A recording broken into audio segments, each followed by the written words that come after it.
السلام عليكم. لا تنسوا الاعجاب بالفيديو والاشتراك في القناة تشجيعا لنا لنستمر بنشر المزيد ان شاء الله. ومن ذلك الإخلاص لله تعالى في الأعمال، والإخلاص أعز شيء في العباد. الإخلاص أصعب صفة. الإخلاص عملة قد تكون مفقودة أو قليلة أن تتوجه إلى رب العالمين وأنت متجرد من رعاية المخلوقات،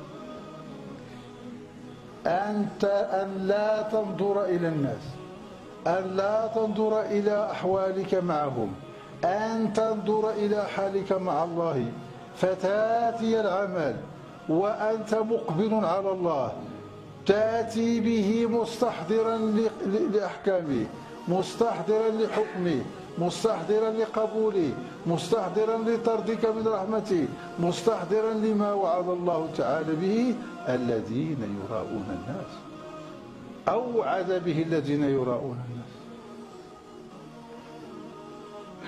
هذا هو المثبت لأصل التجرد من الشرك، الإخلاص في العمل.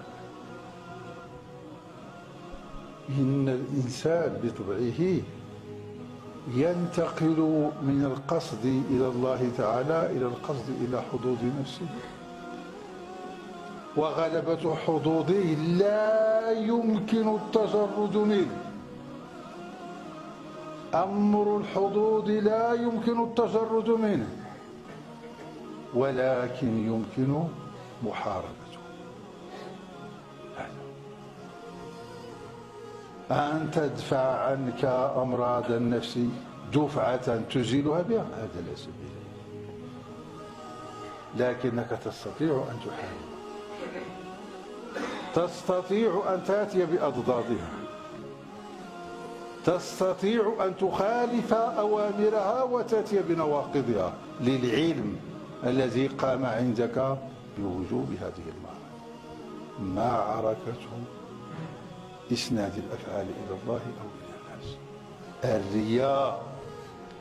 الرياء التي قتلتنا، الرياء التي نعيش بها، الرياء التي نتنفس بها، الرياء التي ربطنا بها الحب والبغض، الرياء التي ربطنا بها الرضا والسخط، هي الإله الذي يقضي على الأعمال ويدمرها.